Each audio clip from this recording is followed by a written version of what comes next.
Good morning. I'm Yuri. I'm a postdoc at Jeger University, and today I talk about our work during my PhD at Osaka University with these collaborators. So let me start from this figure from CAMELS paper by Yuri et al. So this figure showing the density and temperature of the asteroid TNG Shimba simulation from CAMELS suite clearly shows the tight connection between cosmic matter distribution and feedback physics. So this different feedback model result in different CGM, IGM density and temperature. So this tells us that the treatment of feedback is important for generating mocks for cosmology surveys. And also, we can say that this IGM and CGM can be used as a probe of feedback. So in this talk, I first talk about our Lime alpha forest study using Gadget 3 OSA code, and then next talk about the IGM metal enrichment study using Gadget 4 OSA code. So from observation side, there are large cosmology survey is coming, and some are already starting, like DESI, Euclid. And here I want to advertise this Subaru PFS project. So this 3060 nights observation project is a spectroscopy with spectrographs installed at the prime focus of this 8-meter Subaru telescope. And so this Subaru's wide mirror enables the wide and deep mapping of baryons in the universe. And one key observation done by PFS is IGM tomography observation. So as introduced by Ben's talk in this workshop, this is an observational technique that reconstructs the foreground matter distribution using absorption line on numerous sight line towards the background star-forming galaxies. So by densely sampling this Lime alpha forest using star-forming galaxy, we can reconstruct this density field. So this Ken's work demonstrates how we can use this Lime alpha forest IGM tomography to constrain feedback physics. So in this work, they run the 5 simulation using Gadget 3 OSA code, so including no feedback model, the constant speed wind, galactic wind model, and our fiducial Osaka model, and different UV background FG09 model, and including H1 self-seeding. And this light cone is constructed from snapshots. So this 1 gigaparsec light cone covers from lattice 2 to 3. And so these different panels show different variables, and now we are interested in this H1 gas density map. So one key variable is this flux contrast, defined as 1 minus Lime alpha transmission flux divided by the mean flux. So the higher flux contrast in the lower flux, so it means a more stronger H1 absorption. And we can draw this as a function of impact parameter from galaxy, and we can see the spatial extent of the feedback impact from galaxy. So this right panel shows this impact flux contrast as a function of impact parameter, and for different mass beams. So as can be imagined, the high mass galaxy have more absorption. And here we show this as for different redshift and for different feedback models. So as we go higher redshift, we have higher flux contrast. And in this right panel, we show the relative difference from the fiducial model. So this blue dashed dotted line is a constant wind model. So in this constant galactic wind model have a stronger feedback effect than fiducial model. So have lower flux contrast at a scale of a few hundred comoving kiloparsec. So, and the difference from the fiducial is about 20%. So this demonstrates we can use this flux contrast to constrain feedback models. And so this is a different topic. So we also worked on the generation of Lime alpha forest MOX. So in this work, we updated the classic FGPA modeling. This is work in collaboration with Francesco Scinigaglia and Francisco Quitaura at IAC in Spain. So in these panels show phase diagrams, and for the x-axis is denoted on the bottom, and the y-axis is tops. And each row show phase diagrams for different cosmic wave environment. So the idea here is to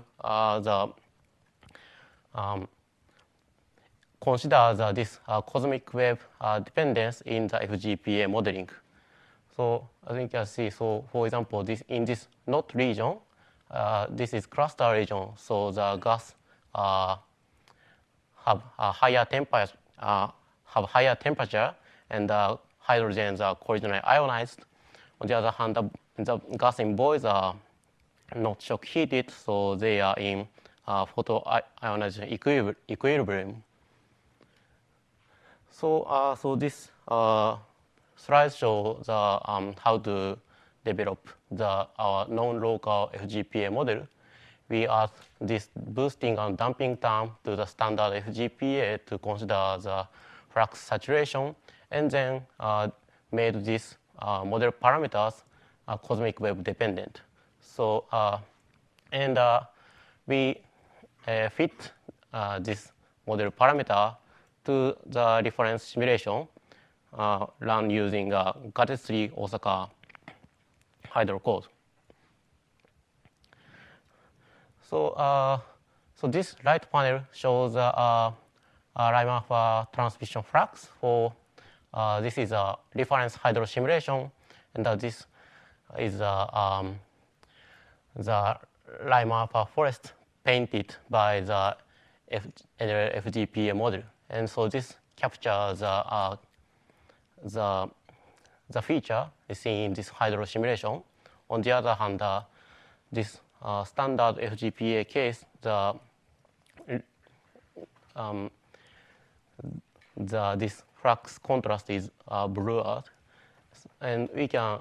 So if we take this power spectrum, we can see that this NRF FGPA outperforms FGPA at the scale of k larger than 0.1 h megaparsec inverse. And so this our FGPA model is used in the DG and PFX Lime alpha forest MOX generation. And our FGPA model is analytic model, so it runs very fast, and we can combine this to the fast structure formation model using augmented LPT. So in this work, we generate the 1,000 Lime alpha forest simulation of 1 GeoParsec cube, and fitted the BAO Lime alpha BAO is this model parameter, model PK, and measures the shift in the BAO. And we found that we found negative BAO peak shift at a significance of about 3 sigma. So this is caused by negative H1 bias to dark matter density field. Okay, and so in this last section, I talk about our crocodile cosmological simulation project. So this is run with this Gadget 4 Osaka SPH code with updated supernova model from our previous Gadget 3. So we consider we update supernova model and consider the metallicity dependent supernova yield model and also included AGN feedback. And we named this simulation set Crocodile after this our university's mascot character, Dr. Crocodile. This crocodile is a very clever crocodile, and he has all a PhD degree in our Osaka University. So this is the Dr. Crocodile when he was in School of Science. Okay, and so in this slide, I'm showing how we develop supernova model. So we run the small scale high resolution simulation. So the scale here is a parsec. This is a 200 parsec box, and I simulate the evolution of superbubble formed by clustered supernovae, and we measured the momentum evolution of the superbubble and obtain this scaling relation, which can be used. So this is dependent on density and metallicity, because this momentum, terminal momentum, depends on the cooling rate of shock heated gas. So using this, so in our model we use this scaling relation. So I skip showing the movie, but this shows the structure formation, the evolution of cosmic structure in our crocodile simulation. So so in this temperature plot, we see here is reionization epoch of reionization, and gas are heated at cluster region. And in the next slide, I focus on this metallicity distribution, which can be used as a tracer or feedback on IGM scale. In this talk, I talk about this 50 megaparsec simulation result, but we have a new simulation or other box, 100 megaparsec and 200 megaparsec, and we plan to run more larger box and more higher resolution runs. So I first show this stellar mass function, and one new update in our simulation is consideration of metallicity dependence on stellar initial mass function. So by considering the top-heavy initial mass function at low metallicity, we have more massive star and low metallicity, so we have a higher supernova energy yield at low metallicity. And we also consider the metallicity dependent hypernovae fraction. So this consideration result in more than order of magnitude increase in supernova energy at low metallicity. So this strong supernova feedback at low metallicity can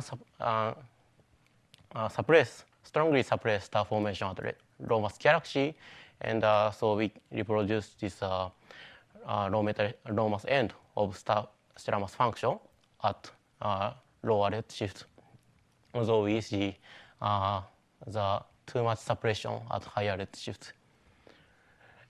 Okay, this is a figure we saw many times in this workshop. So this is matter power spectra, and this right panel is the total matter power spectra divided by the dark matter only power spectrum. And our simulation result is compared to these other simulations, and our simulation have lower suppression compared to other runs, but our simulation have suppression starts on lower k compared to like Horizon, TNG, and the Eagle simulation. So it's interesting. Okay, and so from now I want to discuss about metal distribution on IGM scale. This is a metal density map at redshift 0, and in simulations with AGN, we can find this anisotropic AGN outflow and chemical enrichment on a scale of a few megaparsec, which is not seen in this supernova only simulation. So this can be detected. So this is a metallicity over density relation, the IGM. And so we compare these different simulation results and found that the fiducial case and the supernova only case show similar relation at low delta. This means that adding AGN do not change the metallicity over density relation. So it means that supernova feedback is the primary driver of metal enrichment in the IGM, and the AGN impact is minor. So in this plot, I show, so this is plot of metal density per spectrum. So this shows the characteristic scale of each feedback. So at RITS 2, we see the impact of supernova wind on a few kiloparsec scale. And at RITS 0, we see the impact of AGN. So compared to this supernova only case, the fiducial case has a bump at the scale of a few megaparsec. So this is caused by the AGN's metal enrichment on a scale of a megaparsec, as we saw in the metal density projection plot. And so now we are joining Crocodile. So we are producing this CB set, 1P set, and SB set of a 25 megaparsec simulation. So it's done, and now data is publicly available. And now we are moving to 50 megaparsec box. And in these sets, we vary 5 cosmological parameters and 21 astrophysical parameters of star formation, supernova, and AGN feedback. And lastly, I talk about my ongoing effort. I'm now working at Jeger University with Renyu Chen on this topic, zoom-in simulation related to Milky Way mass galaxy. The aim is to resolve the multi-phase CGM gas at cosmic noon. So this is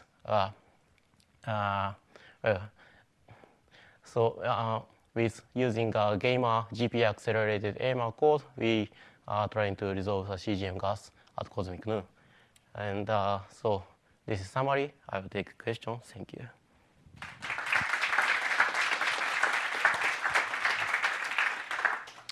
Thank you, Yuri.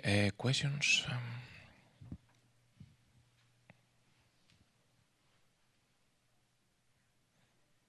Yes, Simeon. So is this negative BAO shift relevant for the cosmology? Because you said it was 3 sigma, which seems quite a lot. Yeah. So yeah, in this study, yeah,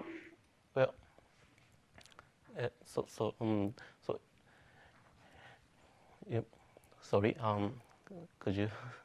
Something we have to correct. I see. We try to infer the cosmological parameters. So if your observers detect this, and then if you want an intrinsic BAL peak scale, then we have to correct for this effect to get the real effect, scale, which will again give us the correct cosmological parameters. So if you neglect this effect, your result will be biased. So you get the wrong parameter. I understand. Are you saying that the current constraints are 3 sigma off, though? Are you saying that the BAO measurement that comes out of DESI needs to be corrected by 2 to 3 sigma, or is this for a forecast? Location. For the peak location. Okay.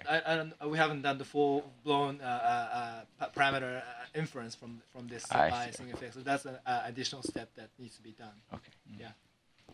If this is really holds in the future, then it might be very important correction that we have to make to the BL scale. Is the sigma like for the full DESI survey, or is it for does that make sense? Like, are you saying the EBOS is off by 3 sigma because is this an EBOS sigma or is this a DESI sigma? I guess is my question actually. That we have to check. Okay. If there is a very quick question, we have 9 seconds. 8, 7. Okay. So if not, thank you again, Yuri.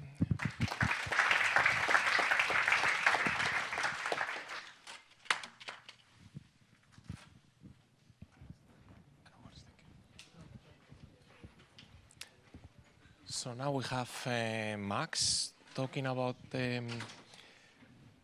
car GP with CAMELS. So just to be clear, I mean, it's not really like a CAMELS workshop. I mean, initially it was, but then, so, you know, we have been a little bit biased probably, but yeah, so please, Max. Just a little bit. Hi, everybody. My name is Max. Good morning. I hope everybody had their coffee. I want to thank the organizers for having me talk here, for setting up such a wonderful workshop. I'm still a graduate student, and so this has been just a really cool experience for me to learn. And I'm especially excited for today, because I think this week we talked a lot about some issues and holes that are in our simulation suites. And today we get to hear about a lot of ongoing projects that are seeking to address those. So I think it's going to be a great day. OK, I want to start off with a couple of plots from CAMELS. Again, we're definitely not biased towards CAMELS. In the top, I'm showing some work from Chris Lovell.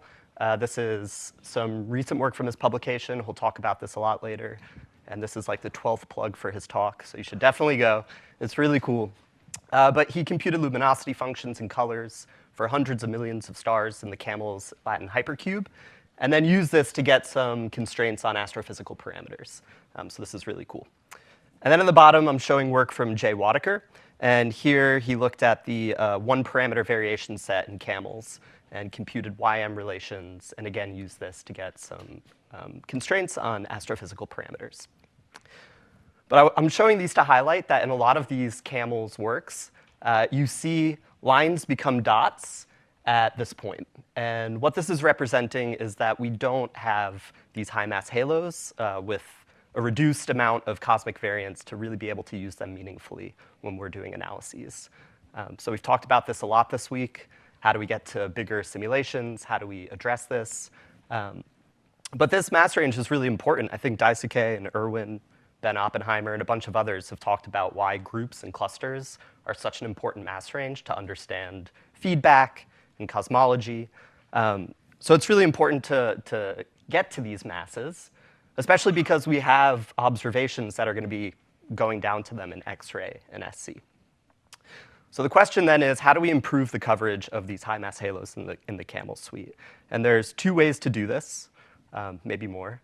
But the two ways that I thought of are large volume simulations, which we've heard about from the LTU collaboration and multiple gigaparsec volumes. So that's really cool. But maybe the title spoiled it, but I'll be talking about zoom-in simulations, which is another way we can go to these groups and clusters. OK.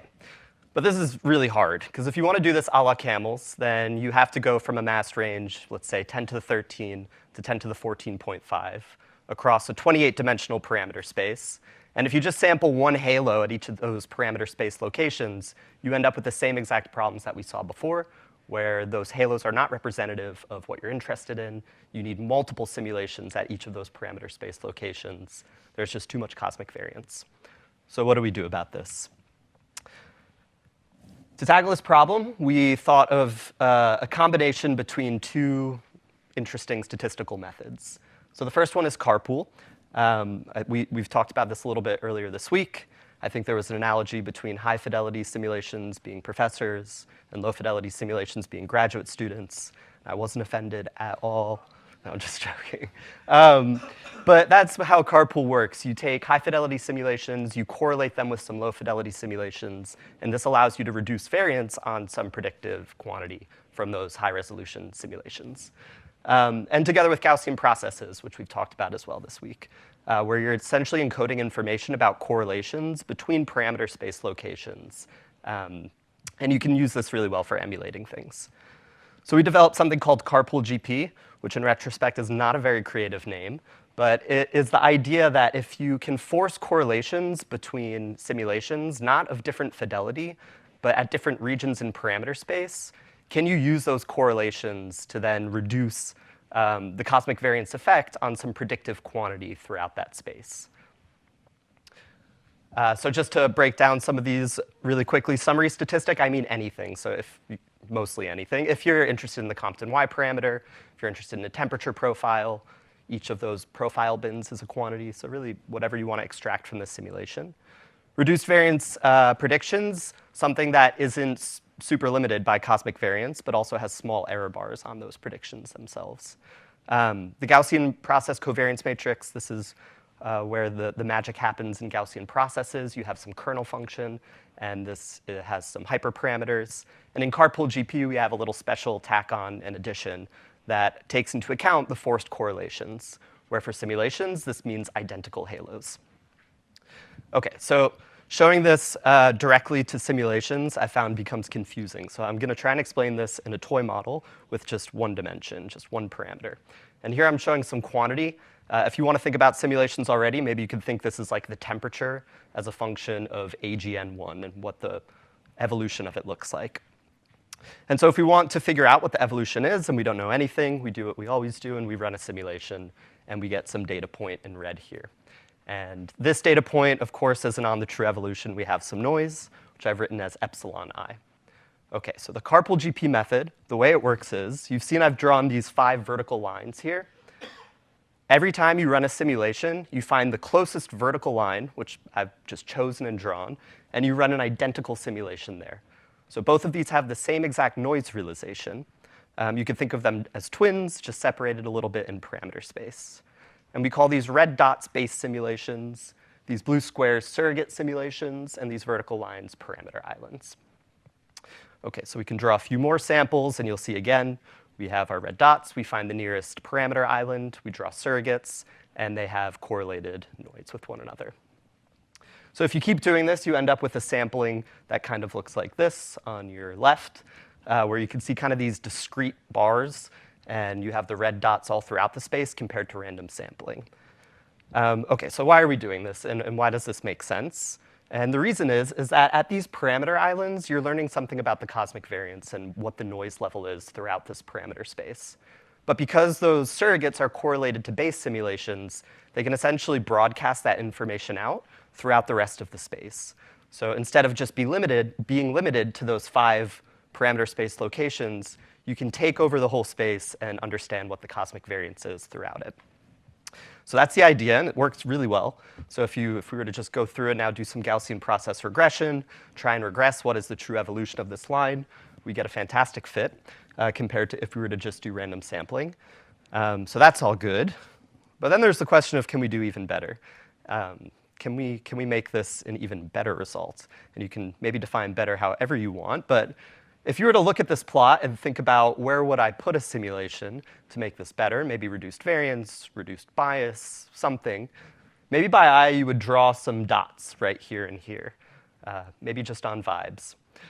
But maybe what your intuition is doing is you're looking at this plot and by eye you're thinking, well, this region looks like it kind of has a high variance or doesn't look quite right, and if I had another simulation there, it would really help me. So we built an algorithm that, instead of going by vibes, does this computationally and sifts through the space and asks, if I were to add a simulation to this at this point in parameter space, would it globally reduce the variance across my predictions everywhere? So this is our active learning method. It works really well. So here I'll show a quick animation, which is kind of fun, where we start off with not a great prediction, but we sift through and we continuously add the best points that we should be adding to our suite of simulations. And we see the variance goes down really quickly. We keep adding points, and this starts approaching the mean distribution as we want it to with super reduced variance predictions. So this is cool. Maybe I should have made it a little quicker, but it gets there. Now we just have to wait. It's very satisfying. Good. All right, so now we have reduced variance predictions, which is right on the line. So that's all well and good and happy. OK, so let's bring it back to groups and clusters. What we're really after is running a big suite of simulations that aren't suffering from the effect of cosmic variance, but are on these group to cluster scale halos. So we do exactly that. We take this carpool GP method. We go over 28 cosmological and astrophysical parameters in illustrious TNG. We use this active learning based off of the Compton Y parameter because it has a lot of information about thermodynamic properties of these halos, but also because it's something that we will be able to observe. So that's always good. And then we get a bunch of pretty pictures. I still don't know how to make movies, so if anybody knows and wants to help me make good movies, I think it would be great. Instead, I have these YT pictures.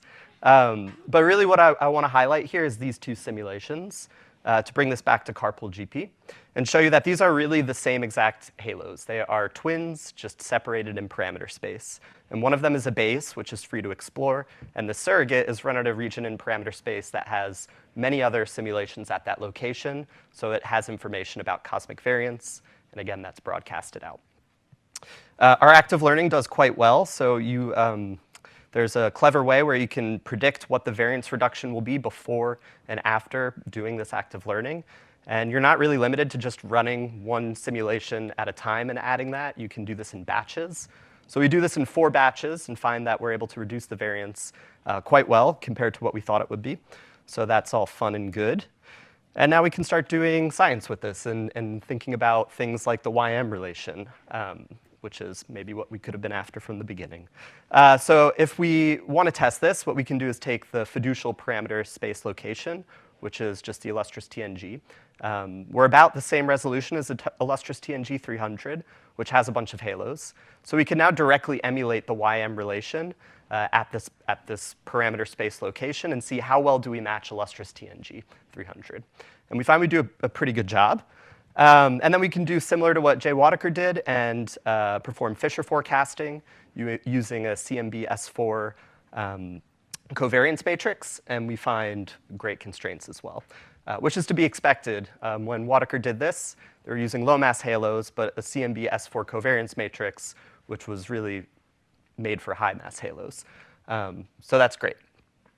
We can do this for different astrophysical parameters. So if you're interested in ASN1 or ASN2, maybe the IMF slope, I'm just showing one parameter tunings for the YM relation for those.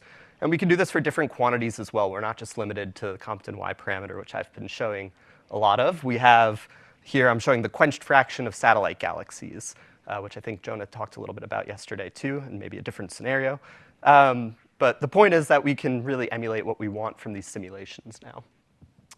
There's also been some really interesting work coming out from Elena Hernandez-Martinez, who took this suite of simulations, took carpool GP, emulated some quantity, and then asked, can I train a neural network to now learn back what those parameters are? And she found that yes, and pretty much all of the parameters hold information on this, and the neural network does a really good job. But when you start adding noise, you find that some of the parameters lose some of the information, while some of them remain robust to it. Similarly, she asked, well, if you take a temperature profile versus the temperature T200, what is better to do? Do we have more information about our parameters in these two scenarios? And she found that, yes, you have more information in the profile compared to some integrated quantity. So this is interesting work. And now I'm going to show the next slide a really bad plot, so don't look at it too deeply. It's chaos. But I'm showing it because one of the recent additions we have to this is we've incorporated a HMC pipeline. All of this carpool GP is written in JAX, so it's fully differentiable. It's really easy to put into pipelines like this, or it is now after it's been built. So that's good. And we are currently using this to constrain parameters from XMM data. And I'm doing this with Erwin Lau and Lorenzo Lovasari. So stay tuned for that. I think this was from like the first chain, so it's definitely wrong. But yeah, we can do this across all 28 of the parameters in the illustrious TNG model that we're thinking about. And I'll leave it there. So I have up here QR codes. If you have a parameter space and you want to sample from that parameter space, but it's high dimensional and you're maybe limited by cost, carpool GP could be the answer for you. And I'd love to help in any way possible. And then if you're interested in using these CAMELS, Zoom, GZ simulations, they're all public, and you are welcome to use these as well. And I'm happy to, again, help in any way possible. So yeah, happy to take any questions too.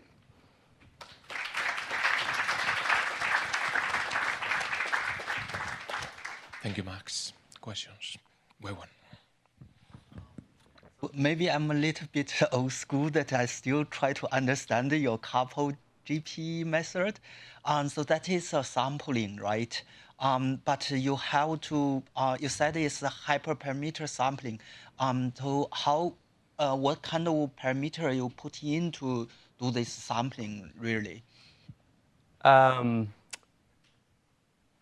Sorry, which I guess there's two sets of parameters here. You have the illustrious TNG parameter space, right? So like omega m, sigma 8, and those parameters. And then what I mean is that you have to choose clusters to do the resimulation, right? Oh, I see. That is how you select those cluster sample, right? You Yeah. want to be cosmic invariant, so things like that. But you are still relying on some parameter to make it this is cosmic environment. Cosmic variance unchanged or something like that, right? So I think I understand your question, so I'll try and answer it as best as I can. So yeah, I mean, there's definitely choices we have to make when we're doing carpal GP, and I think a couple of them are where do you put these vertical lines? They're just chosen by eye. We use the Sobel sequence to do that, so just figure out some split up of the parameter space and choose some discrete points from that Sobel sequence. The first iteration of samples that we take are also from a Sobel sequence, and then after that we do this active learning method, where that is based off of some parameter, like which we chose the Compton Y parameter. That being said, after doing this, we realized that that's not totally general. You can include more things to actively learn if you want. So you can add Compton Y and temperature, quench fraction of satellite galaxies, and include all of those into the active learning process as well. So I think those are the main decisions that we made. I'm not sure if I'm totally answering your question, though. yeah, you mentioned that you input this YM relation to sample, right? Yeah. I was wondering that, you want your sample to be unbalanced or something like that. You should put more parameters. Yeah, Is that yeah. correct? Totally. Yeah, I guess so. But I think yes, I mean, yeah, sure. Ideally, you don't have to put any parameter in, and you can just be able to do this agnostically. But if you're limited by computational cost and you really want to reduce the variance specifically on one thing, for us, the most important thing to reduce it on for groups and clusters would be the Compton Y, so we chose that. But you're totally right. We could add more, so if you are interested in other quantities that you're confident you want to reduce the variance on that quantity, you can include those into the active learning procedure as well. Okay. But yeah, we can chat more about it later. Great. Thanks. Yeah. Very nice talk. Thank you. That was a good talk. I had a quick question. It might be a dumb question, but it might be a good question, so I'll roll the dice. Awesome. Have you guys considered doing paired simulations this way? So I was just in terms of like trying to beat down variance and do efficient sampling. I was just curious if you win anything or if there's some interesting space there. How do you mean by paired simulations? So like phase flip simulations, for example. So I haven't considered this at all. Yeah, so I was just curious if that helps beat down the variance and. I haven't considered this at all. I will say one thing which I didn't talk about, but which I think is kind of cool, and maybe this is related. Carpal GP, I'm talking about high fidelity. These are all high fidelity simulations. But in the math, it's actually, you can generalize this arbitrarily. So you can have surrogates which are low fidelity, correlated to high fidelity, correlated to other regions in parameter space. So maybe if you had like phase flip simulations, if that correlation was baked in to surrogates, and then that was baked into other simulations. So you can kind of build a tower of correlations that all ultimately help out in beating down the variance. But I haven't considered that exactly. Thank you. Yep. I can maybe quickly. So, because it's assuming simulation, if you flip the phase, you go from a cluster to a void. So in this case, it will not work. Yeah, the idea is that you then do that on the new set of clusters you have, and you combine those two data sets. Can you beat down the variance with like less simulations than you would have if you had to just keep reading? That's what I was asking. I wasn't sure if that like helps or not, because you could imagine you're biased because you're of a weird sampling. So you get rid of that by having two sets. Was the idea. I don't know if that's a good idea or not, but that's what the idea was. Yeah, maybe we can. I think there was a question. Yeah, please. I was wondering, could you maybe comment a bit more how you use the XMM data in your project? Sure. So this is new and ongoing, but we have X-ray surface brightness profiles and X-ray temperature profiles. So if you take now our suite of simulations, you can extract X-ray surface brightness using some code that Erwin's developed. You can extract temperature profiles from these as well. And for each of the radial bins that you have in your profiles, you can train emulators from Carpal GP. And you can essentially just do a straight comparison to them in some HMC framework. So yeah, it's not too, I guess, wild right now. I think the biggest thing, maybe if you're thinking units and conversions and for X-ray surface brightness profiles, there's these tables that Irwin's developed. So that's how we're going between units from simulations to units that you might get in observations. I was wondering because there is quite a big of mass jump between the CAMELS that you use for training of your framework and the XMM data, right? The XMM data we have, I think, between 10 to the 13 point. I think the lowest mass is like 10 to the 13.4 or 5 in the data that we have, and it goes up to 10 to the 14.2. So I think, yeah, maybe we're not looking at the super big clusters, just in kind of that little regime. Thank you. Okay, so let's thank Max again. Thank you all.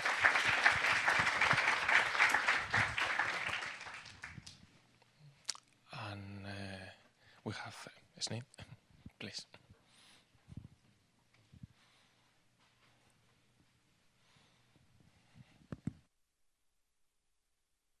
Oh, cool. All right. Hello, everyone. My name is Sneh, and I'm a PhD student at Northeastern and IFI, also currently at Fermilab, if anyone's in the Chicagoland area. Today, I'm going to be talking about neural network-based surrogate modeling, in this context for galaxy intrinsic alignments.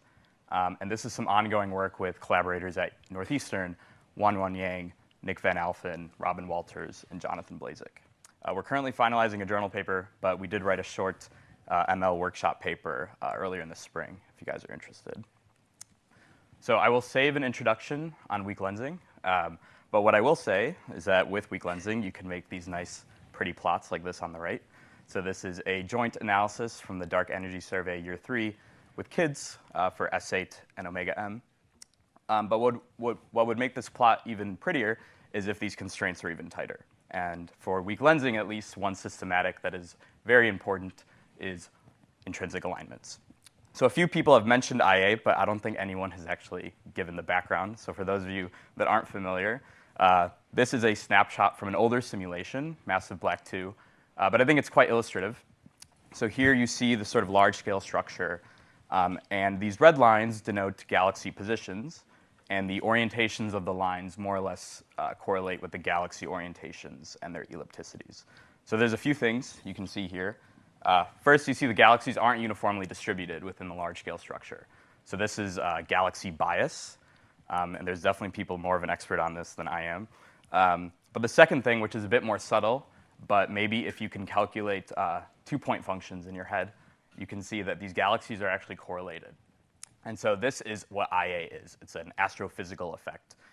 It's the coherent alignment of galaxies with each other and with large-scale structure due to tidal field interactions. And so this is an older projection, but I think it really shows how drastic this could be. So here you can see for some fiducial data vector that is not contaminated, so no IA, you get a pretty reasonable posterior for, in this case, the dark energy equation of state with sigma 8. And then if you do some mitigation by removing a bunch of red galaxies, you can see you also get something similar. And this is for Euclid. But then the second you basically analyze your data with an incorrect model, so if you have some contaminated data and you don't account for IA, you can see the effect is quite dramatic. So a dark energy equation of state of minus 1.7 would probably make me pretty sad. And it would be a very dramatic result. So yeah, this is something that could be quite drastic. And so there's been a lot of work in this space, a lot of analytic and semi-analytic approaches. My advisor, Jonathan, has done a lot of that.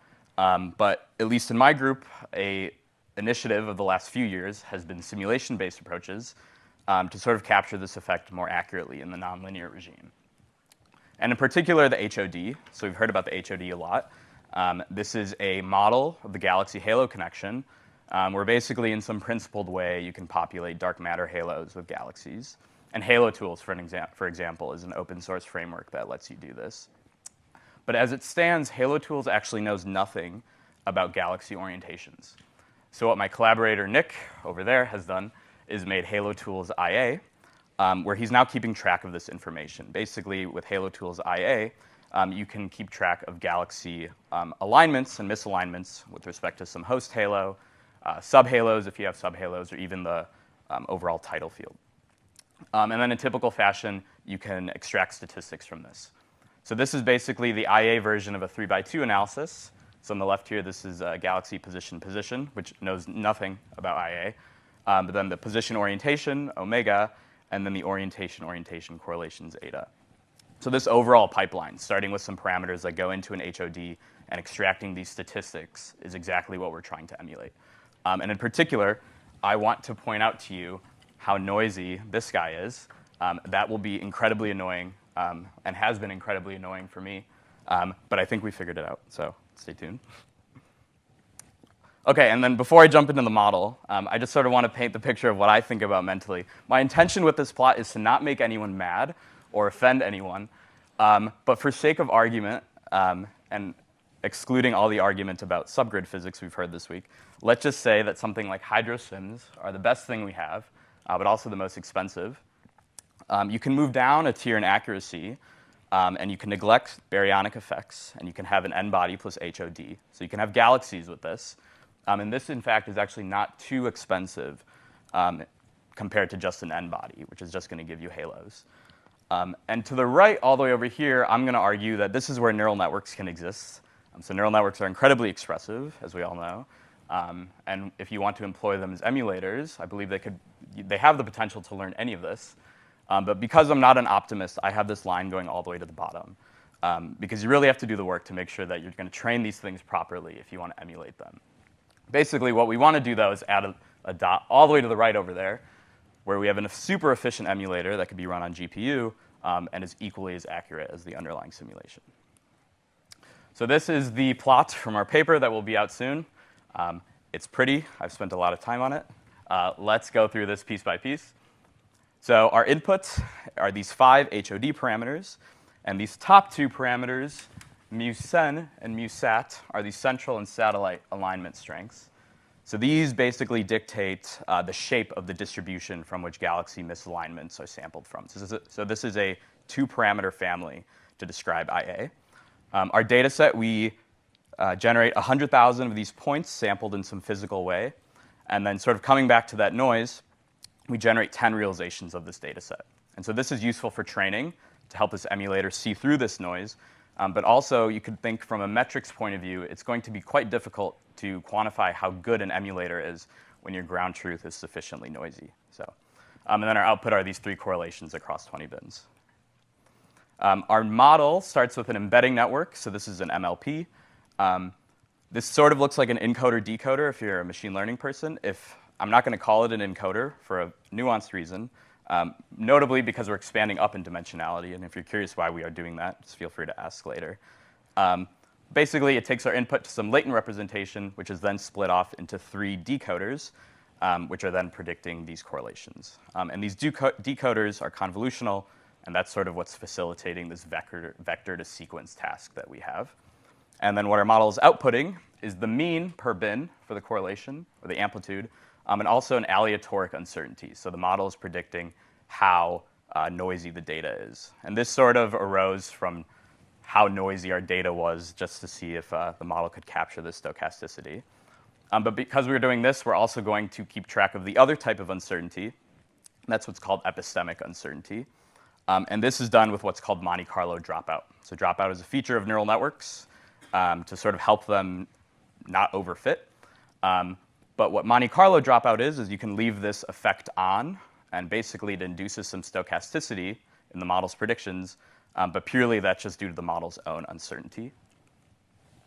Our loss is a form of maximum likelihood under a Gaussian assumption on the outputs. In particular, it's this thing called beta, negative log likelihood, where this beta basically lets you encode how much you care about your means or your variances. Because something like position, which is super high signal, we don't necessarily care about our uncertainties. But something like orientation, which is super noisy, we do. And then we do some particular normalization to make sure these things are all regressed on equally. OK, so just going to jump into our results. This is on the test set, so unseen data. This is fractional error per bin. On the left, this is position. And on the middle, this is position orientation. So you can see EMU is about 97% accurate if I just draw a mean through the bins on the left, and 95 for position orientation. But for orientation, it's much worse. So why is this? There's a few reasons. Oh, sorry. One, this data is noisier, which is hard, but also these amplitudes, even after marginalizing across 10 realizations, are still noisy. And they can frequently switch between being positive and negative. So maybe something like fractional error isn't the most appropriate thing. But if we look at the residual in units of the quote-unquote true uncertainty, we can see on average we're actually strictly within 1 sigma. So this was a big concern. We didn't want EMU to overfit to this noise, and at least this suggests that it's not. And because we care about speed, we can do about 32,000 of these in about a second on a GPU, whereas the same thing distributed appropriately on CPU is about 3 hours. And then I would be remiss to not actually show predictions from the emulator. So this is the noisiest one, orientation. You can see we're actually doing quite well for the most part.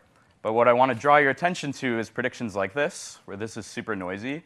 And exactly what we wanted EMU to do in that case is just draw a line through the noise at 0. But from a fractional error point of view, that's going to give you a fractional error of something like 100%. So for position orientation, you can see we're also doing pretty good, much better. But this underlying data can still be noisy. And then for position, you see that we're doing a very good job. So this is a very high signal correlation. And then won't have time to get to this, but we are seeing some really interesting stuff regarding quantifying success and failure points of the model when we compare these aleatoric and epistemic uncertainties that are coming out of it. So if anyone wants to chat on uncertainty quantification today, I would love to. And then lastly, in the last 5 minutes, I just want to talk about inverse modeling. So we have nice forward models. A lot of us do.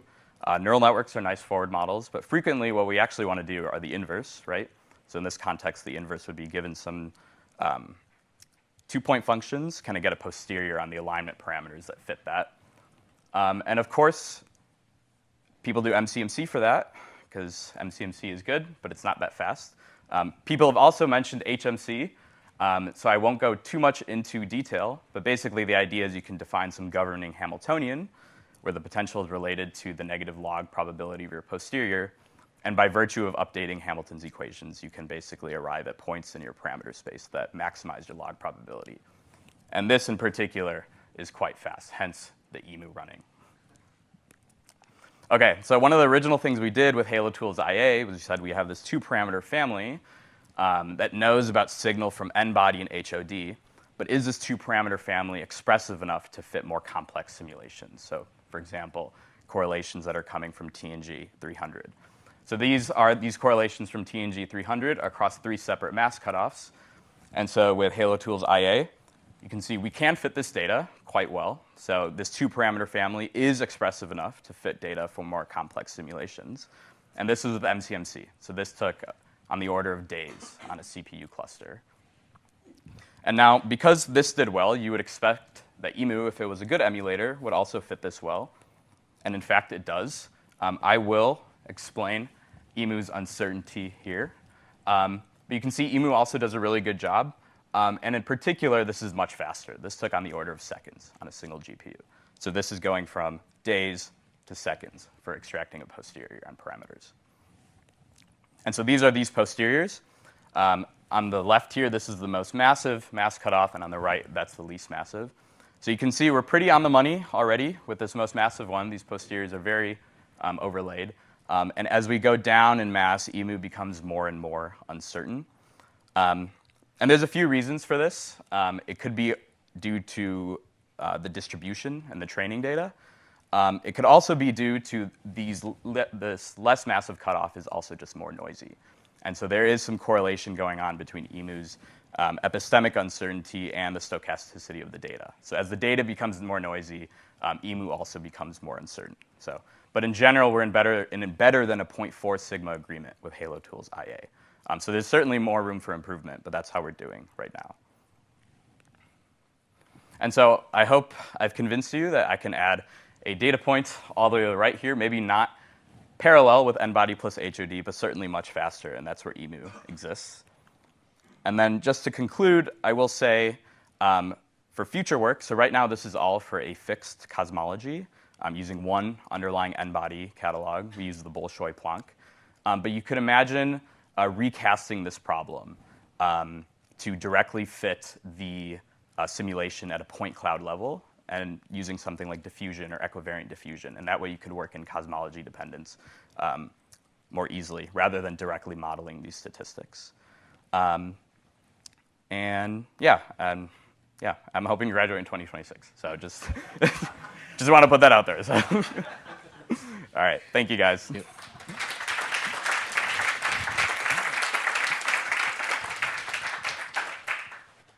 Questions? Please. So is there a possibility, really interesting stuff, is there a possibility once you have the approximate IMU posteriors to use that as a way to speed up the Halo tools results? In other words, bring that down from being many days to only a day by first, understanding something approximate about what you expect the posteriors to look like. So that would be a question about redefining priors on Halo tools then, right? Using information from these posteriors from IMU? I suppose. Yeah. That's one way to view it, perhaps. You basically would be taking them as priors, which could help define your... Yeah. That is a good point. So the way this current parameterization works is, so it's this 2-parameter family for IA, where basically a value of 1 is perfectly aligned and a value of -1 is perfectly perpendicular. And 0 is sort of the maximum entropy. So basically uniform on that range was the most sort of principled thing. But I guess sort of eventually when you start considering observations, that could be an idea. But I would say HMC is just way faster by virtue of you having a differentiable forward model. But that's a really interesting thing to consider. More question, Max? I'm curious about misalignment angle between the gas and inside of the dark matter halo itself, and if this accounts for that in some way. You said gas? Or for the galaxy itself inside of the halo, there's some misalignment angle between that and the dark matter halo itself. Yeah. So I'm curious if the HOD and IAEMU accounts for that in some way. Yeah, so the way Nick has it currently structured is all galaxies at the center of the host halo, so the center galaxy, will be perfectly aligned with the host halo. But you could have sort of varying models for how you treat satellite galaxies. So if you have subhalos, your satellite could be aligned with respect to the subhalo. Or if not, it could be, aligned and then misaligned with respect to the subhalo or with respect to the center host halo. And if you have some random host halo orientation, you could also use information from the tidal field.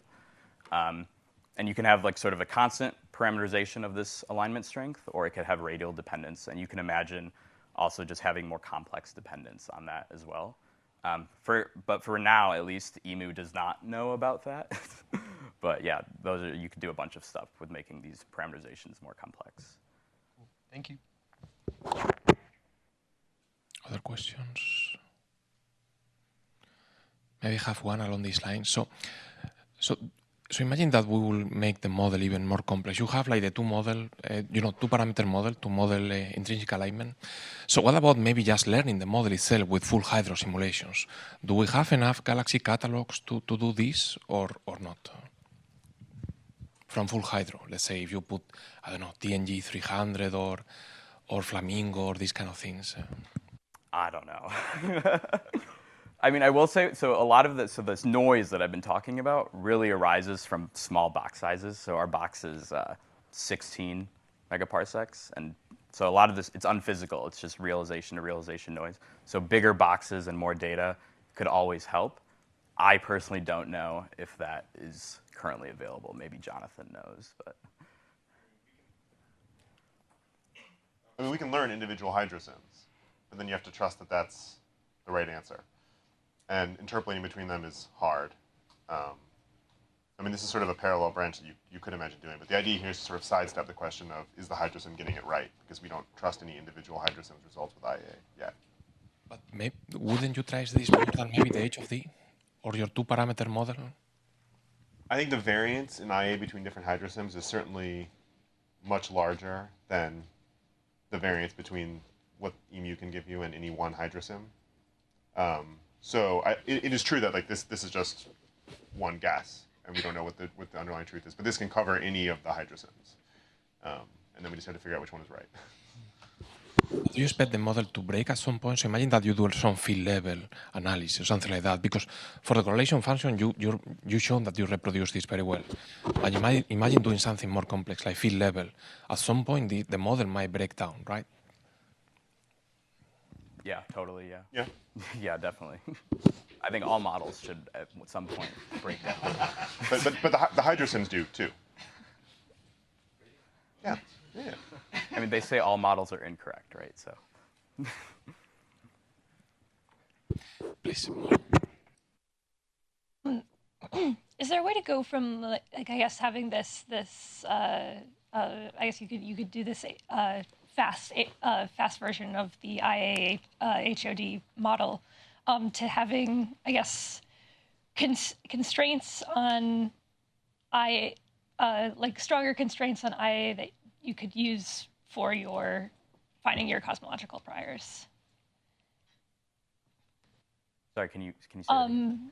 Like, I guess if you're doing you're trying to find your cosmological priors, you have your nuisance parameters related to IA, or can you reduce those, or like the uncertainty on those IA parameters? Yes, and that is like totally the hope of something like this, right? Is to eventually inform priors on IA nuisance parameters, or help inform posteriors as well. Okay, so do you have to run the HOD on all those different cosmologies? I mean, so the hope with how EMU is trained right now is it is a true surrogate. You've presumably introduced it to enough of the parameter space to have it learn this and directly modeling these statistics, right? Mm-hmm. But for me to feel personally fulfilled, I think the more rigorous thing would be emulating the HOD at a point cloud level and then stacking some downstream tasks on top of that, like I'm suggesting here. So, but yeah, that's a good question. Okay, so thank you again, Sneh.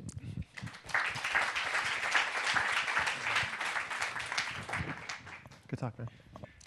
So we have now Nicholas talking about the hydro simulation at SI scale. That's right. Can you all hear me? Cool. So we've been talking a lot about how smart scientists take a situation where compute is expensive. Now you can hear about a world where compute is free and the scientists are dumb, is kind of how this is all going to go. So let me show you what that looks like. I don't need to go over this slide. You all know why simulations are important. We use them at Argonne for full-scale surveys. So we basically need full-sky, very large simulations. You're going to see a lot of examples of that today. The only point is that we use this code called HACK. You hopefully were here on Tuesday to see Naysar's talk who talked about all the calibrations of this code. Basically, HACK's claim to fame is it's written in a bunch of domain-specific languages that we painstakingly did so that we could run performantly on all modern supercomputing platforms. And in particular, you're going to see the fruits of that for GPU machines. But we've been doing this for a decade on all the major supercomputers that we could get our hands on. So this is the scope. What types of simulations are we talking about? Very, very big ones. So at least GPC scale, if not tens of GPC scale. So here's an example of the last journey simulation, but the equivalent in your heads are all the same. Uchu simulation, Euclid flagship simulation. These are the types of scales we care about. Very, very large GPC scale volumes. Dynamic range, 1,000,000 to 1. The million comes from the fact that if you look at a GPC scale and your force resolution is kiloparsecs, that's 1,000,000 to 1. So 1,000,000 to 1 dynamic range. With a mass resolution, this is typically quoting dark matter mass resolutions between 10 to the 7 and 10 to the 9. That's the world we live in at Argonne and for these very large simulations. The physics, I can get away with listing a bunch of things without any details so you all can ask questions at the end. But it's really easy to just say the physics goes and things are obviously gravity-only simulations, and then gas physics. Like you have some sort of higher order SPH solver and all the usual suspects of that you go into these types of simulations. From the perspective of this audience, I will just say that most of these things, if you have a question of what they are TNG-like. And if they're not modeling based on TNG, it's because at these scales, some coarsening approximations had to be made. But effectively, think of them as very TNG-similar models. Good so far. So that's the size of the simulations we're talking about. We're in the current age of exascale, which means we have very, very, very big machines. These are 3 of them. We're going to be focusing on this one today. But there are 3 exascale machines. They're all GPU accelerated. They're all mixed precision. So that means if you have a code that can take advantage of that, you can get something on order of a 10 to 50x improvement compared to the previous generation of supercomputers, which themselves are roughly an order of magnitude larger than what you see in a university cluster. So people were talking about this big scale-out problem, 100 million CPU hours. Well, 100 million CPU hours is roughly 10 million GPU hours, which is roughly 100 to 200 full machine hours, which is roughly a week. So these things that people are talking about, this massive scale, can we do these full-scale survey simulations? We can on a time scale of a week. We just can't do 1,000 of them. But we can do one of them, or we can do two, and you're going to see an example of actually two of them in just a minute. So 10 to 50x improvement of previously what we could do. For those of you who are in the business, you know that hydro simulations are roughly 10 to 30 times more complicated or computationally expensive than their gravity-only counterparts at the resolutions I specified before. So that means that your previous generation gravity-only simulations can now be done in hydro, and your next generation hydro simulations can now be done an order of magnitude more. So the Euclid flagship simulations can now be done with hydro, so trillion particle simulations. And the next generation simulations will have 10 trillion particles, and I'll show you examples of two coming up.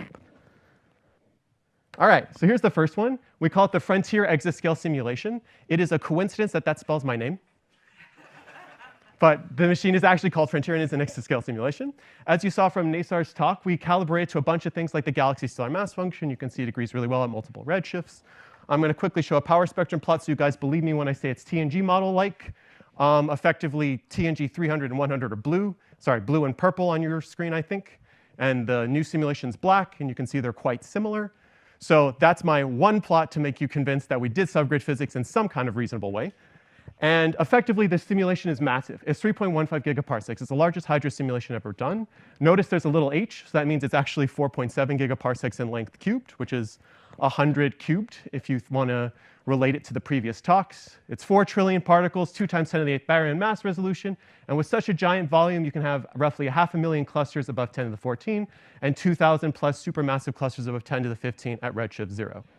What's really nice about these types of simulations is you can also go back and redshift. So for example, at redshift 1, we still have 13 supermassive clusters and 75,000 big clusters all the way at redshift 1. And this whole simulation took, I think, roughly 10 petabytes of data to save. And that means we have the complete particle set of every object above group scales. And most importantly, we have full sky light cone catalogs, which means out to redshift 3, we have the entire particle light cone, which has full consistent catalogs and particles throughout, so that we can then have full merger trees, halos, galaxies, et cetera, which then can be post-processed and turned into mock simulations, mock galaxies for surveys. And so this is one example of a big simulation. We just finished it last month. This is an example of full sky maps. So you can consistently look at like TSC, KSC, weak lensing, X-ray, et cetera, but over a full sky. So we produce 16,000 squared helpix maps across the whole thing. Here's a quick video of it running. Like I said, it's a coincidence it's my name. Hopefully. This runs. Yep. This domain you see is roughly 1/100,000th the extent of the entire domain. And then we're zooming in on the largest cluster that we're going to produce. I call it the Ember cluster. It just so happens to be a coincidence that there's another guy on our team called Emberson, and I call the subhalos Embersons. So this is the major cluster that we're getting, and this just hopefully gives you an idea of scale. Like I said, this whole volume here is roughly 1/100,000th. And you guys talk about CAMELS simulation, so this distance is 16. So CAMELS would be like that in this kind of scale. So yeah, just a nice pretty picture that comes out of these things when we're done. Another simulation, so I just showed you the world's largest hydro simulation. We're just in January about to start the world's largest gravity-only simulation. That's this guy. So remember I said you go from trillions of particles to 10 trillion particle. That's what this guy's going to be, 22,000 cube particles. And it's actually targeting non-Gaussianity, which we saw a couple of nice talks about. So there's actually going to be not one, but two simulations, where the idea is you have one normal lambda CDM and one with FNL of a value I can't tell you. And the idea is that you produce full sky catalogs, the whole thing, and you give it to something like the Spherix collaboration, and then they do their full validation pipeline analysis. This is all blinded, and they try to extract the signal if it's there. And so this is one of these gravity-only challenge problems, and again, you have these very, very extensive light cones. One thing I didn't say, but on the previous slide, in our hydro simulation, we have roughly 1 billion galaxies at redshift 0. And so when you put all of these things together, you can do very fun machine learning things, which is my last slide. Effectively, if you're looking at your n-body-only simulations, you can take the mass accretion histories, and people have, I think, talked about this conference, and you can connect them to star formation histories from other hydro sims and produce full sky mock catalogs complete with SEDs of every galaxy. This is what we typically do in the machine learning world. But in one simulation, you can produce billions. You can similarly paint galaxies with colors using hydro simulations because you have a bit more information, like stellar age, metallicity, et cetera. And then lastly, this is kind of neat. Because you have so much data, like I said, 10 petabytes of data per simulation, you have scalars things, you have time series things, you have SEDs, merger trees, et cetera. You can also do multimodal foundation models, which means you can train transformers and effectively take independent quantities, like, for example, the magnitude of a galaxy or its star formation history, and predict me the stellar mass in each of these cases from two completely different types of observables, but all from the same consistent data set. And if you look at the prediction of the true, you can see they all do really well. So just kind of an interesting thing you can now do. We're in the age of foundation models, and it's fun to see this stuff in action. So my last slide is just to say that the exascale future is bright. We've got very powerful new tools. We can do tens of trillions of particle runs. And actually, very interestingly, I didn't discuss this, but this also is kind of cool when you think about emulators. So if you downscale our run from 3,000 cubes to 25, which is the CAMELS suites, that's roughly 2 million CAMELS simulations. But obviously, the resolution is different by a factor of 10-ish. So let's say you go at, let's say 20. So that goes from 2 million CAMELS simulations to roughly 100,000 CAMELS simulations, which means that on one of these big exascale machines, you in principle could do a dedicated suite of a very large parameter space, if that's what you're interested in, on roughly the scale of, let's say, 50 to 100,000 runs. Or, which is what we're more interested in, you could do suites of like 1,000 runs at roughly the 128 to 256 megaparsec scale, which the reason we're interested in that is for clusters. We want to see how these subgrid models vary in cluster space. And like I said, we're not smart like everybody here who's trying to come up with how you do that with small simulations. We just do them with the volumes big enough to actually have them. So I appreciate your time, and I'll take any questions.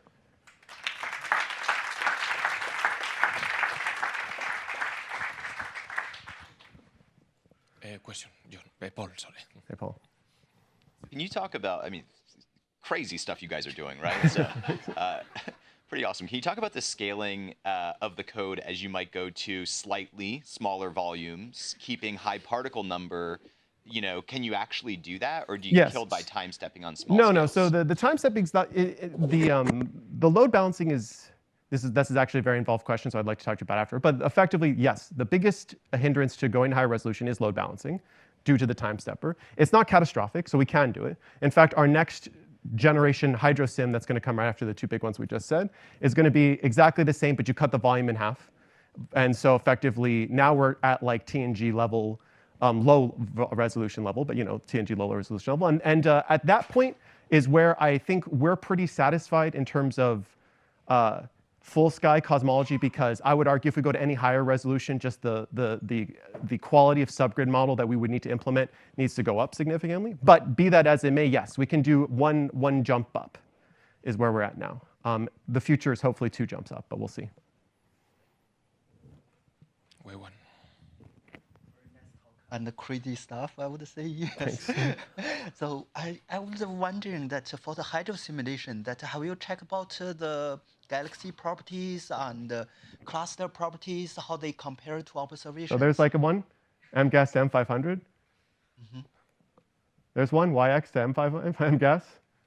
There's one, T500 to L500. There's one, L500 to M500. That one's a pretty good one. That's LX500 to MGAS. Here's another one that we saw. I think, is Erwin still here? He left, right? Oh, there you are. You showed this plot, right? I think, so anyway, so that's one of them. That's one of the things we measure. And then obviously what we were really interested in, I don't think Nick Patelli is still here, is he? But was actually, we tuned to the gas density. So that's what these cluster plots are. So yeah, tons of things like this. And one of my favorite plots is actually this one, which is our metallicity relation. So you can see how the data, you have metallicity that you expect to, these are these metallicity profiles where you have these saturations at roughly 0.3, and the blue and red data is cool core and non-cool clusters. The purple is our data, the red is the equivalent of them, and it's going through them really nicely. So it's actually, we were really focused on clusters. All the stuff I just showed you were clusters. Everything else besides the galaxy stellar mass function and the equivalent other metrics are what we tune to. But other than that, the focus is full sky cluster code. Now, hopefully that answers some of your questions. Yeah, good. Thanks. Any other question? Yeah, Ken. Hey, Ken. I was struck by your good galaxy stellar mass function. Yes. I was wondering how you actually did the tuning of the parameters to achieve that, or if you did some magic to get that plot. Yeah, the magic was it's fake and it's not actually what it is. No. Okay. So so did you see Naysar's talk? Hopefully on Tuesday. I'm not sure if you caught it. Yeah. So is basically what we did was this. When you go into the detail of like how many parameters you have, there are a lot of parameters. Via hand tuning, we honed in on what we knew was close to what we wanted, and in fact, we by hand already had found it. And then we wanted to, in principle, extend this to other resolutions. So we took our sort of fidelity, our fiducial region, which we already had found, and then did a full sophisticated emulation process across these 5 parameters that we showed, in addition to these multi-tiered resolution things where we did 128 and 256 megaparsec boxes. And so we did the whole classic emulator thing, very similar to how Flamingo did it, to actually hone in on this. I will just say, as a bonus to all of the TNG fans, the TNG wind models were the only ones we could see that could successfully calibrate to galaxy star mass function at all redshifts. I couldn't do this with other types of models. Let me just say that, instead of naming what the other types of models are. There's only 3. But, so yeah, this was our major calibrator, and it looks that good at all redshifts, which is quite nice.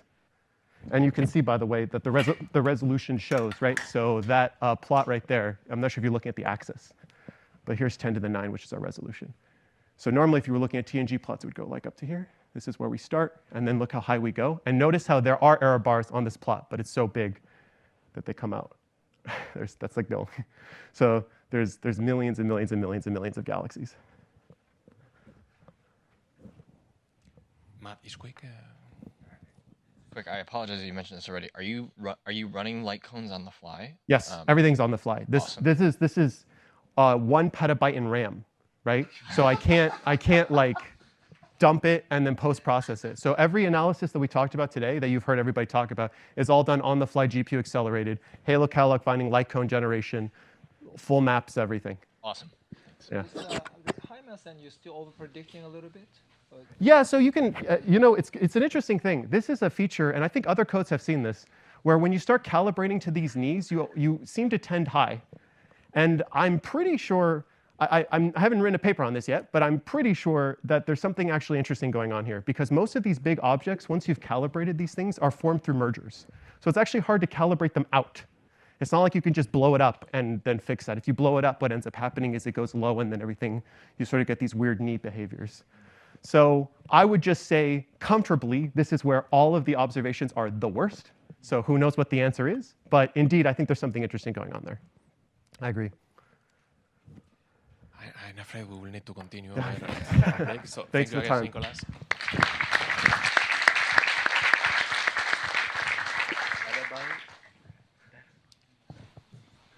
So the next talk is by Jeger. Yes. So please take it away. The time is there. Yeah, thank you.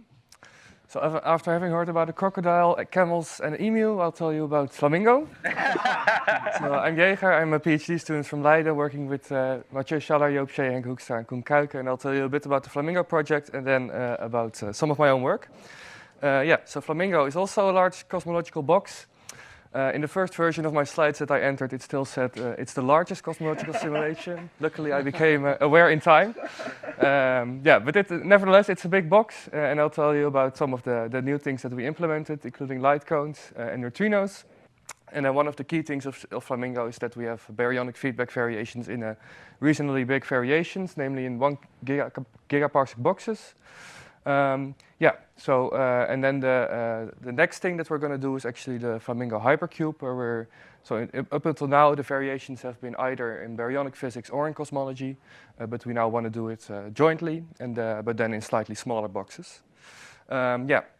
So Flamingo is calibrated similarly to what we just saw, but only to 2 observables, so the galaxy stellar mass function as well as the gas fraction in low redshift clusters and groups. So this basically sets the galaxy halo connection as well as roughly the feedback. And then we also use Gaussian process emulators, and we vary 4 parameters, but the theory is very similar. And then there's a slight difference in philosophy.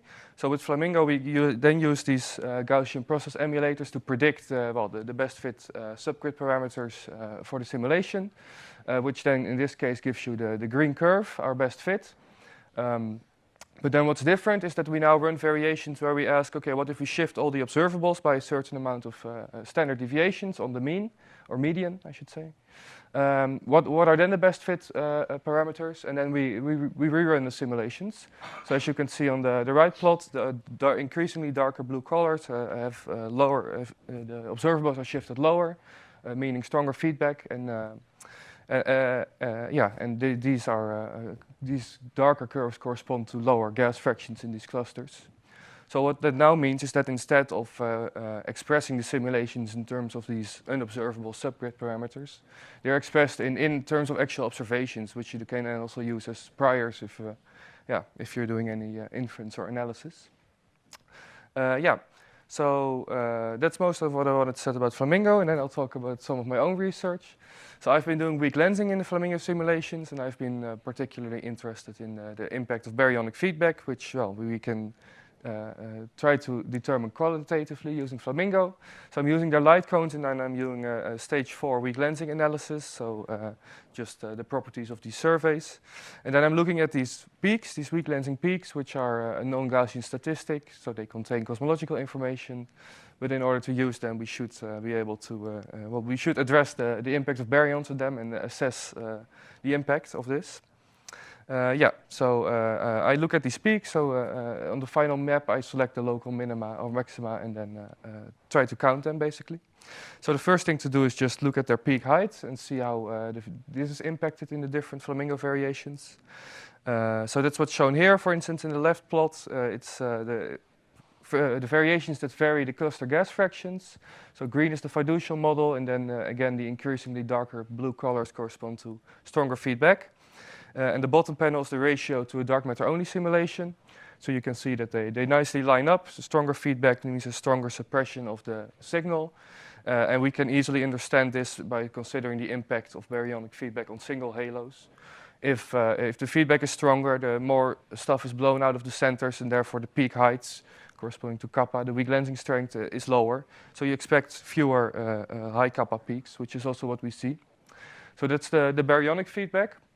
But then we can also look at cosmology feedback. That's the right panel. So some variations varying,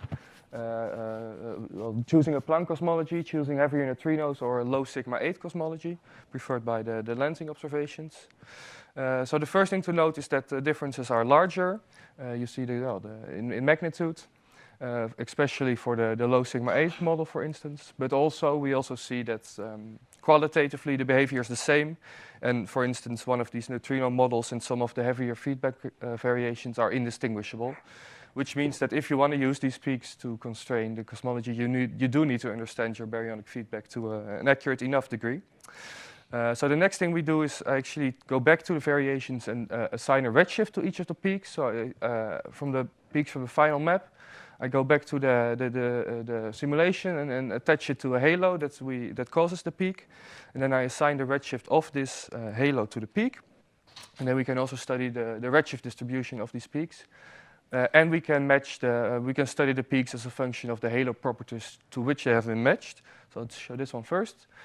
So this is now binning the number density of these peaks in halo mass. And as you can see, what you would expect, more massive halos on average cause higher weak lensing signals. And we also, we find that in principle, these large peaks can be described by halos with an M200C of 10 to the 14 M solar and up. But what we can also do is study the completeness and purity of this sample. So that's what's shown here. So the right top panel shows for the stage 4 weak lensing analysis. I quantify based on the weak lensing peak height. Okay, can we assign this to a single halo, or is it caused by multiple objects or noise? And then we find that most of these high-valued peaks are caused by single objects, which you would expect. But then also that this number of peaks is quite high. It's about 55,000 for the final data releases of these objects. And then we can also quantify the completeness. So that's what's shown in this plot. So if I go back to the halo catalogs, how many of the halos are actually matched to a peak in my sample? And then again, binned in halo mass and as a function of the redshift of these objects.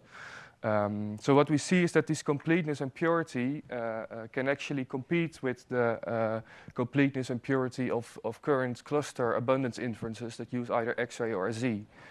So they also aim to probe these massive objects, but then use a different observable. And at the same time, we find that probably the next generation will find a massive amount of objects, like 55,000.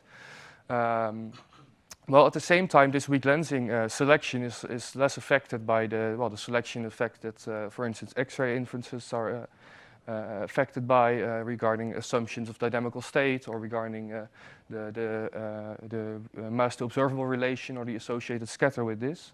So this is supposed to be a probe that could be used for this as well. And the final thing to look at is the redshift distribution of these peaks. So now I go back to the, I have the redshift of each peak. So I assign some scatter based on expected uncertainties. And then what is shown here is the redshift distributions compared to the fiducial one. And the main message is that basically in all the baryonic variations, so the left and the central panel, you see no difference in shape. There's only an amplitude difference. That's because I apply a fixed kappa cut. And so there's a different number of objects above or below this cut, but there's no difference in redshift distribution shape. Well, for the cosmology variations, particularly the heavier neutrino variations and the low sigma 8, there is a difference. So this means that the redshift distributions is rather insensitive to the baryonic feedback, but does depend on cosmology, which is it can be more robust if you then do your inference. And as we also saw that the other distributions, the number density did depend on baryons, you can actually combine the two distributions to calibrate your baryons at the same time as you're doing your inference, driven by the data. So I'll leave you with the conclusion slide.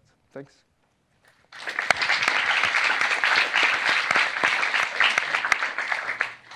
Thank you, Jeger. Questions? Yes, please. So if I remember correctly, there's a lot of cosmological information in these sort of intermediate significance peaks, sort of between 1 and 5, which are, if I understood your plot correctly, those are mostly alignments of multiple structures. Yeah. So what I find. So yeah, if you looked at all at what baryonic physics does to that regime. Both baryonic physics impacts it more, but I also think that then your survey modeling needs to be much more robust and much more, your noise properties, your selection effects need to be considered much more. But I think it's been shown if you have no noise, the most amount of information is actually in the negative peaks, like 60% is there. But as soon as you apply some shape noise, then your high kappa peaks have most cosmological information. Okay, so those are the most robust, you think? Yeah. Okay. Other questions?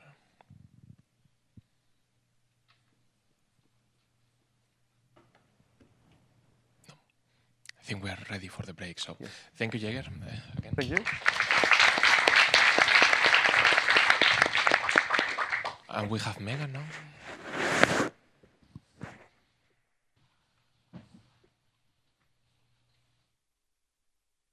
All right, can everybody hear me? I'm going to assume yes. I will try to be brief since we are about to go on break. But hello, everybody. I'm Megan. I'm a PhD candidate at Rutgers University. My advisor is Blakesley Burkhart, and today I'm going to talk to you about one very specific thing, the transmitted flux power spectrum in the Lyman alpha forest. All right, so I don't think I need to motivate this for you. I think we've had plenty of people talk about AGN feedback and why it's important and why we need to constrain it. So let me just remind you that it's very difficult for us to constrain AGN feedback because it is a multi-scale problem. Right? So we have these mechanisms going on subparsec scales with the fueling of the black hole and how energy is released, and then all the way out to megaparsec scales where we can have jets, heat, gas far out into the IGM. And this is a challenge because often we use galaxy statistics to constrain AGN feedback, but you can see that different boxes with different AGN feedback models often produce very similar galaxy statistics, but have very different temperature boxes. So all of these boxes look very different. This is a beautiful movie by Paco. Thank you so much, Paco. And it's very interesting to see what kind of variation we can get. And in particular, Simba seems to really overheat its box. But in fact, Simba produces a very decent Lyman alpha forest, and that's kind of what I'm going to show you today. So we really are going to need to resolve all of these larger scale statistics with the galaxy statistics that we already use to constrain AGN feedback in order to actually figure out what's going on with AGN feedback. So plenty of people have talked about using group and cluster statistics, maybe CGM statistics, and even out to the IGM, and that's where the Lyman alpha forest comes in. So let me just briefly remind you what the Lyman alpha forest is. So what I'm talking about here is absorption lines in quasar spectra, right? This is going to tell us about the gas intervening between us and the quasar that's actually emitting the light. It's going to tell us information about gas that we otherwise wouldn't be able to see. So it's a very useful statistic observationally, so it would be nice if we could get simulations to match this. And at high redshift, we have had a lot of success in the past at matching the observed Lyman alpha forest. So at Z of 2 and up, we see, for example, the column density distribution. Simulations, we have the lines, and observations, we have the points. They match quite well. And this is done with simple lambda CDM simulations with the use of a spatially uniform ionizing background where you have photoionizing, photoheating, balancing, cooling. But at low redshift, this is a different story. So now I'm talking about Z below 2. We have observations for Z below 0.5, and we can use those right now to constrain the Lyman alpha forest simulations. However, between 0.5 and 1.8, we have nothing. We need a new telescope, and I'll come back to that later. And also, simulations seem to struggle to match observations at low redshift.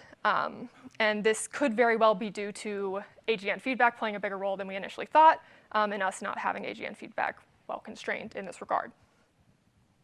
So I'm going to show you specifically results from the SIMBA simulation because it has a very aggressive AGN feedback model that heats the IGM a lot and shows up in the Lyman alpha statistics. And just quick plug, my mock spectra that I'm using for this, this work is from a code called Fake Spectra made by actually Simeon Bird in here. And please use it. It's a great code. It works really well. It's super easy, and it's super fast, and it's Python-based. So shameless plug done. Let's move on. OK, so what I'm going to be showing you is the power spectrum ratios. So I'm going to be showing you how much the power spectrum changes when we add in different feedback modes, specifically different AGN feedback modes. So this black line is the case with just stellar feedback, and this is what the box looks like in regards to temperature when we'd have just stellar feedback. And this is all at low redshift, so Z of 0.1. So if we add in the radiative AGN feedback mode, we can see that we actually have an increase in power on the small k end, which means the larger scales. And this is actually probably due to how stellar feedback suppresses power in the Lyman alpha forest. Because if we expect this radiative AGN feedback to affect the forest, we would expect to have a loss of power, because we would expect that AGN feedback to heat and remove some of that neutral hydrogen from the forest.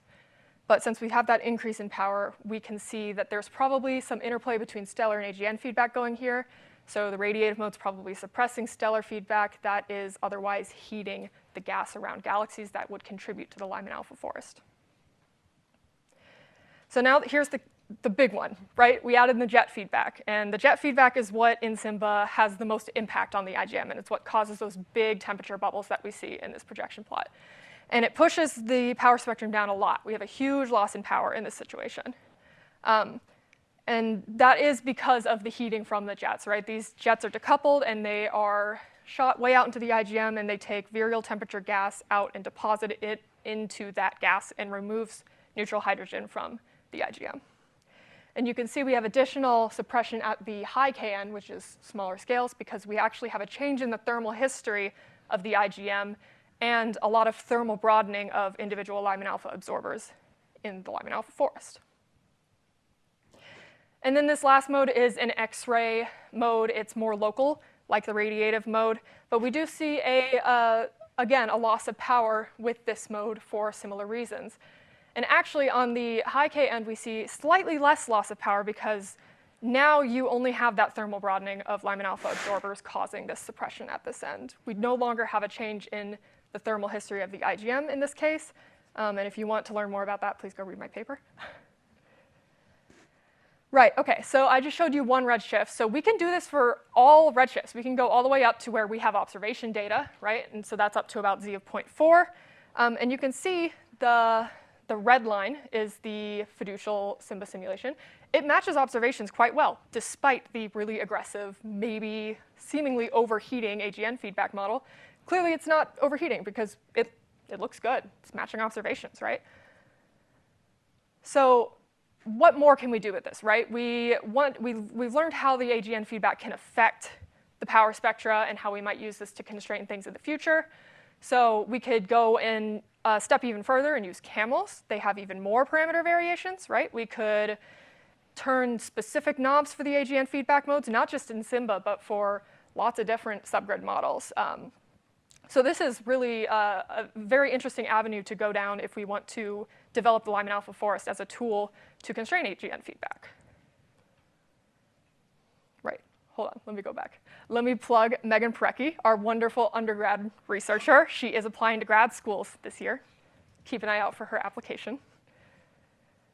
Okay, now I will talk about conclusions. So basically, the low redshift Lyman alpha forest can be a powerful diagnostic tool if we learn to harness it, right? Because we see heating from AGN can cause dramatic effects at low redshifts.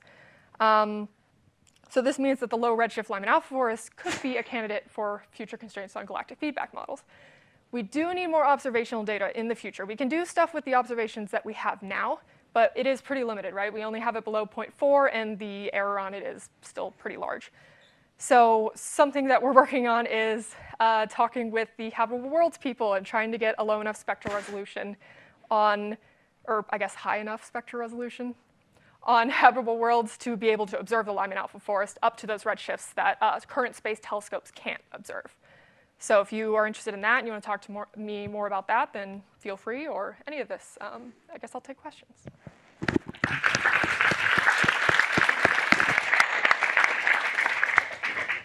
Question for Megan. Please, Ken.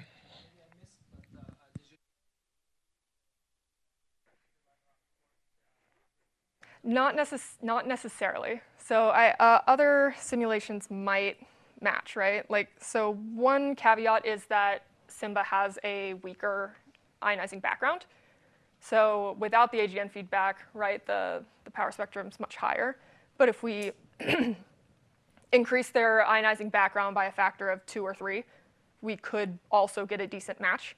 And to really distinguish, I think we're going to need to look for specific interesting effects at these like higher K scales, or we're going to need better precision on our observational data. If you compare the purple and green line, you don't have the jet. You completely overpredict this 1D power spectrum, right? Yeah. So that means in SIMBA, at least in SIMBA. You need jet feedback to actually account for this. Absolutely. The Lyman alpha spectrum, which is maybe not true for other simulations, because other simulations don't have that strong jet feedback, but yet some of them do reproduce Lyman alpha force. So, Mm-hmm.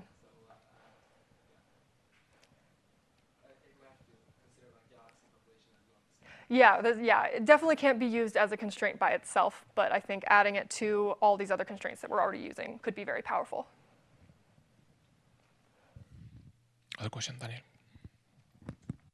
Hey, Megan, so just wondering if when looking at the impact of like different parameters on the power spectrum, are you also looking at cosmological parameter variations and like the degeneracies, or how to like maybe extract the cosmology while varying the astrophysics?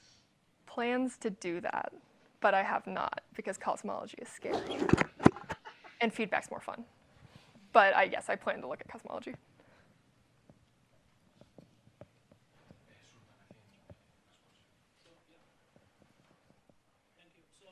For TNG to match the same data, have you looked into that to see what you need, like higher feedback again, low? I don't know off the top of my head, but I think I have a plot somewhere, so we could talk about this off the break. Chris. Yeah, amazing talk. Maybe this is a dumb question. You mentioned that a high redshift, everything seems to match, just given sort of uniform ionizing background, which sort of somewhat surprised me, given that we should expect sort of more patchy reionization to have maybe more of an impact on this. I don't know if you could just comment on that. Maybe I'm missing something. Yeah. Admittedly, I have not looked at the Lyman alpha forest at high redshift that much. This is kind of just the background that I've read about. I'm not sure how much we've looked at it lately because it's just always kind of been fine.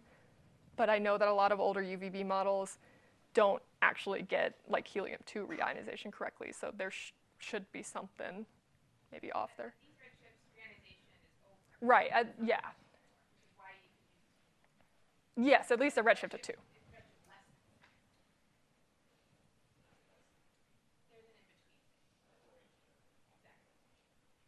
But there are data points at redshift 2 for the power spectrum, similarly to what you showed for low Z.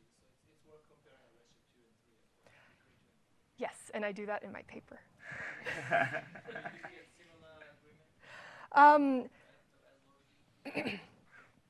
I actually don't think we compare directly to observations. We compare to like the error and like how much the change like fits within the error that we have on observations.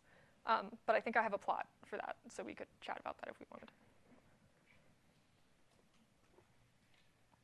So let's thank Megan again.